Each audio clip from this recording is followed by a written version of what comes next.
Hello students, today we will cover two important topics related to triangles. First is similar triangles. Two triangles are called similar triangles. दो triangles को हम similar कब बोलते हैं? If they have same shape, अगर उनकी जो shape है वो बिल्कुल same है, उनकी shape same है, it means कि उनके angles जो हैं वो equal हैं. ठीक है, उनके size के बारे में कुछ नहीं पता होता हमें इस केस में. Second is congruent triangles. Two triangles are called congruent if they have same shape. अगर उनकी shape है वो same है and same size, उनका size भी same है. Shape same होने का मतलब होता है कि उनके angles हमें same मिलेंगे 3 के 3 and same size होने का मतलब होता है कि जो sides हैं वो same है, means जो sides का measurement है वो बिल्कुल same है. Third point, 5 congruence criteria of triangles. दो ट्राइंगल्स को कॉन्ग्रुएंट होने के लिए कि वो दो ट्राइंगल्स हमारे पास कॉन्ग्रुएंट हैं, उसके लिए हमारे पास 5 क्राइटेरिया होते हैं. वो 5 क्राइटेरिया क्या हैं? SSS. It means side side side. इसका मतलब जो ट्राइंगल्स हमें गिवन है उन दोनों ट्राइंगल्स की अगर 3 साइड्स इक्वल है तो हम बोलेंगे first triangle is congruent to second triangle by SSS congruency. Second ASA.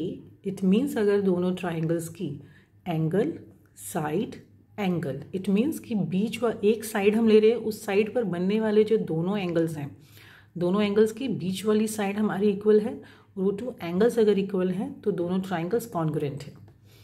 Third condition SAS. अगर 2 साइड्स और उन दोनों साइड से बनने वाला जो एंगल है जो उन दोनों लाइन्स के बीच में आ रहा है अगर वो इक्वल है then the 2 given triangles are congruent. AAS. It means 2 angles और उनके बाद जो साइड है अगर ये कंडीशन हमें मिल जाती है then the 2 given triangles are congruent. Fifth condition RHS. R here stands for right angle, that is one angle should be of 90 degree.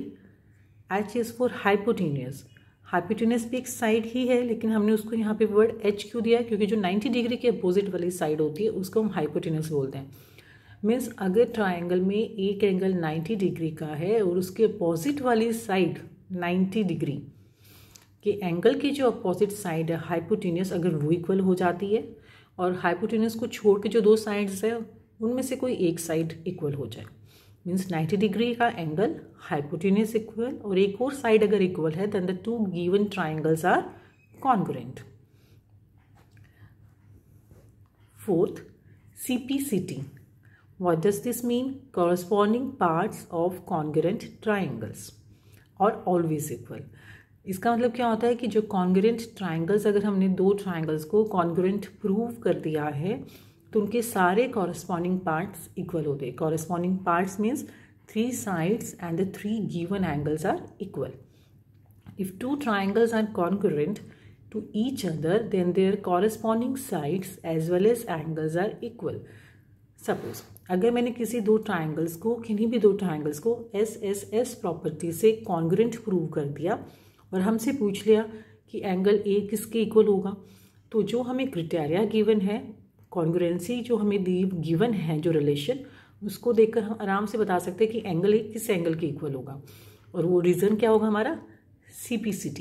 क्योंकि अगर 2 ट्राइंगल्स बिल्कुल एग्जैक्ट कॉपी, इसका एक बिल्कुल इजी लैंग्वेज में वर्ड होता है कि 2 ट्राइंगल्स कॉन्ग्रुएंट है, इट मीन्स वो एक दूसरे की एग्जैक्ट कॉपीज़ हैं तो उनके एंगल्स भी बिल्कुल सेम होंगे.